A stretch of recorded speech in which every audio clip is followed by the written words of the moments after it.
mudou radicalmente nos últimos 20 anos, e cada vez mais. 20 anos começou essa mudança, 20 e poucos anos, mas cada dia essa mudança é mais significativa, que é a democratização do acesso ao conhecimento.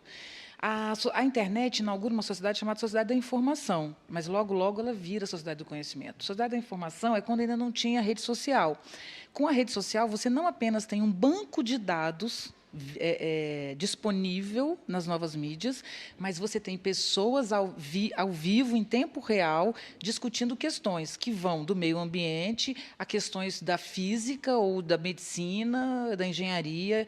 Então, hoje, nós temos a sociedade do conhecimento, que é uma sociedade que produz conhecimento em tempo real e que pode ser acessada por qualquer aparelho móvel, né? Claro que eu posso ter internet e não ter acesso àquela rede social que me interessa. Então, além de ter a rede, eu tenho que ter algo que me faça ser aceita nessa rede para que eu possa partilhar esse conteúdo. Então, o que é exigido hoje de um ser humano, de um homem, de uma mulher, hoje, independente da idade? É preciso que essa pessoa tenha uma capacidade de fazer acordos, que ela tenha algo a partilhar e que ela tenha uma capacidade de análise e interpretação de dados, mas os dados estão disponíveis. A diferença, antes desse modelo acontecer, né, era, por exemplo, quando eu era professora, quando eu dava aula na universidade, já tem um tempo que eu não dou aula, mas quando eu dava aula na universidade, não existia o acesso à internet. Então, o que nós, como professores, pedíamos aos alunos? Os dados.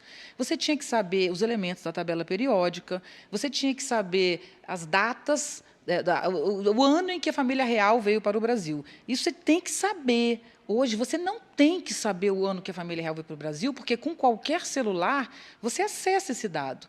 Então, a educação está passando por um desafio grandioso para todos nós, para os alunos e para os professores, um desafio que é significativo para a sociedade, que é a passagem de um tipo de conteúdo que era banco de dados para uma análise de conteúdo móvel, já que os conteúdos toda hora estão mudando, né? Então, hoje, o que é preciso hoje na educação? A capacidade de acessar os dados, de pensar sobre os dados, de interpretar os dados e de partilhar essa interpretação. Isso é completamente inovador, e ninguém está sabendo lidar com isso. Então, a gente tem que ter um pouco de condescendência uns com os outros, né? Professores com alunos e alunos com professores. Todos estamos tendo que reinventar a relação com o saber.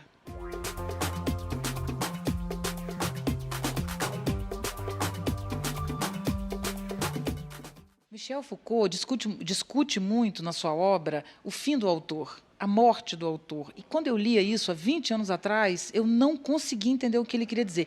Nem ele deveria entender muito bem o que ele queria dizer, porque isso se tornou evidente depois da morte dele com as novas mídias. Então, o que ele quer dizer com essa ideia de não autor? Ele quer dizer o seguinte: se você é capaz de produzir algo significativo, você, como pessoa, aquilo que você acabou de produzir, ele deve ser compartilhado, porque você é a fonte. Você pode produzir infinitamente coisas grandiosas e capazes, já que você produziu uma.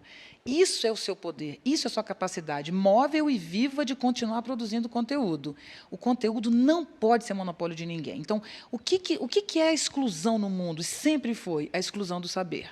No Egito, quem tinha esse poder e condensava era o rei, que era o faraó, e depois isso passa, na Idade Média, para a Igreja Católica, para os conventos, dos conventos vão para a universidade, que são centros que eram, e ainda são, em alguns casos, centro de poder e não de saber. Então, o que a internet está fazendo? A internet está democratizando o poder, porque está democratizando o saber. E isso causa pavor em quem hoje domina o poder. Então, a história desse rapaz que você citou, e eu conheço, ele, a princípio, está invadindo espaços, mas esses espaços serão disponíveis para todos, em todos os tempos. Então, um dia nós vamos achar absurdo esse tipo de processo que ele tá passando, né? Então, um cantor hoje, por exemplo, ele ganha menos no disco e ele ganha mais no show, né? Então, essa é a relação. Quanto mais a gente vive a internet, mais a presença tem valor. E é essa mudança que vai acontecer. Então, quem tem valor é quem produz conteúdo. E produz sempre. O conteúdo não tem valor. Tem valor quem produz, né? Então, essa é a dificuldade, porque a democratização do conteúdo é a democratização do poder, e é isso que a sociedade não está conseguindo lidar.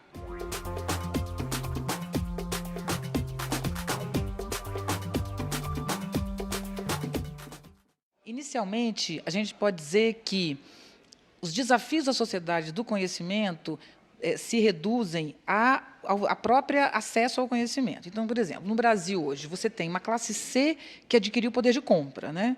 Essa classe ela pode comprar o que está disponível no mercado, mas ela continua sendo discriminada.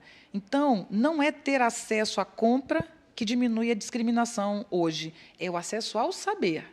Porque se você tem o acesso ao saber, se você fala bem, se você se coloca bem, você pode vestir a roupa que você quiser. E se você se veste muito bem, tem um ótimo carro, mas você não tem conteúdo, não tem conhecimento, não sabe se colocar, você é discriminado. Então, qual é o desafio da sociedade do conhecimento? Quer dizer, qual é o desafio da sociedade diante das novas mídias, né, que surgiu na sociedade do conhecimento?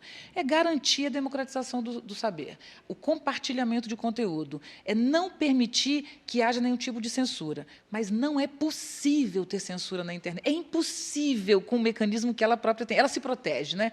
Então, a sociedade não tem que fazer nada, ela tem que correr atrás do prejuízo, né? Porque o fato consumado é que há a rede, há a democratização e há novas relações de poder. Mas, dentro da educação especificamente, o principal tema é a revolução da memória. Porque o que era educação se não memorizar? Mas a revolução da memória, eu não tenho uma memória portátil, num pendrive cabem várias bibliotecas, só que pendrive é piada, né, gente? Por favor. Hoje você tem nuvem, né? Quem precisa pendrive hoje? Você põe em nuvem. Então, se em nuvem você tem acesso a tudo que foi produzido, não é mais possível que a educação seja administrar conteúdo. Tem que ser desenvolver raciocínio e pensamento, análise e interpretação de dados. O que nós temos que produzir hoje na educação é criar e não repetir. Nós temos que sair da submissão. Aí está ligado à história brasileira. A luta no Brasil é a passagem da submissão para a expansão. Desde que o Brasil existe, está nessa luta. Se submete, quer expandir, mas se submete, e está sempre nessa luta, né? Hoje o Brasil é chamado a liderar, mas ele ensina o aluno a se submeter. Então, como é que você ensina o seu aluno a se submeter a você, professor, a você, instituição, a você, jornal, ou seja lá quem for, patrão, né? Se, na verdade, nós somos chamados a liderar. Liderar é pensar. O ser humano nunca teve tanto valor como tem hoje. Há 30 anos atrás, o que valia era a máquina, né? Quanto mais o empresário tivesse máquinas, mais ele ganhava dinheiro. Hoje, quanto mais talentos o empresário tem, mais ele tem dinheiro. Só que talento precisa de criatividade, e, para isso, ele precisa de liberdade. Então, isso está mudando as estruturas das empresas, das escolas, dos governos, e a gente tem que passar por isso. Eu sou extremamente otimista, acho que a gente passa por uma transição grave de mudança de meio, e isso é muito complicado, isso a gente sofre, estamos no meio da transição, mas ou o mundo desaparece, o que eu não acredito, ou nós vamos viver numa democratização da vida, e isso é extremamente benéfico.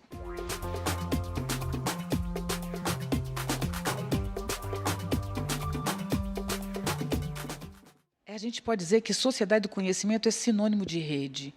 Só é a sociedade do conhecimento por causa das novas mídias, né? Então, na verdade, você pode dizer o seguinte: hoje só tem novas mídias e pessoas, não tem mais nada, né? As relações econômicas são determinadas pelas novas mídias. Você vende produto hoje a partir das novas mídias. Então, existe uma mudança. Por exemplo, os grandes jornais estão em crise. Todos no mundo, jornais e TVs em crise, né? O cinema, inclusive, está em crise. O cinema iraniano, o cinema... Você vê cinemas de todas as partes do mundo crescendo. Então, Hollywood perdeu até aquela plaquinha, né? Vamos manter aquela plaquinha. Então, existe uma mudança significativa acontecendo. Então, você pode dizer o seguinte: hoje, o que é o contemporâneo? O que é a sociedade do conhecimento? É igual novas mídias, né? Então, nas novas mídias, você já determina que tipo de amigo você tem. Você tem amigo ou não tem? Você namora... Então, toda a vida afetiva, humana, pessoal, intelectual, profissional, financeira, você paga conta na internet, né? Então, a sociedade é determinada pelos meios que ela criou, né? Então, essa é a dificuldade de passagem. Quer dizer, eu estou lidando com meios democráticos, né, que fazem com que um cara como Ike Batista perca 100 posições como o mais rico do mundo em 6 meses, e um garoto de 15 anos cria uma empresa e, com 17, ele vende por 30 milhões de dólares. Isso seria impossível há 30 anos atrás por causa dos pré-requisitos, né? Ele teria que primeiro fazer faculdade, depois formar na faculdade, para depois inventar alguma coisa, para ser um engenheiro ou cara em tecnologia, né? Hoje, um garoto de 15 inventa um processo. Então, isso arrebenta os pré-requisitos sociais. Isso arrebenta tudo que a gente tinha pensado como ser humano. E isso, por um lado, é ruim, porque nós hoje, nós não, eu sou mais antiga, mas vocês que estão hoje na universidade, vocês estão exatamente entre as duas coisas. Vocês têm um pé no passado, todos nós temos, e vocês ainda têm, e o outro lá no futuro. Né? Isso é muito esgarçado, muito esgarçante, sei lá como é que eu vou falar isso. Mas a tendência é que realmente a gente reestruture. Eu não consigo imaginar algo mais benéfico do que pessoas vivendo e podendo se expressar abertamente e criar os canais de expressão. Ser humano é igual expressão. Ser humano é igual se manifestar, se colocar, pensar. Então, a internet permite que cada um de nós possa ser aquilo que quer. Né? Enfim, isso é altamente bom para a sociedade, é altamente benéfico. A sociedade brasileira sofre com isso, né? Porque, especialmente por causa da educação. Né? No Brasil, a educação, por exemplo, conteúdo chama disciplina. Né? Disciplina. Dizem que nos Estados Unidos também chama disciplina, mas se chamar conteúdo de disciplina não dá. Então, o que quer dizer? O que a nossa escola, desde o ensino básico, faz? Te ensina a dizer sim, senhor, professor. Mas é isso que você pode fazer hoje? Não. Se você falar sim, senhor, professor, você não trabalha, você não ganha dinheiro. É preciso ter atitude, coragem, né, para viver hoje em sociedade.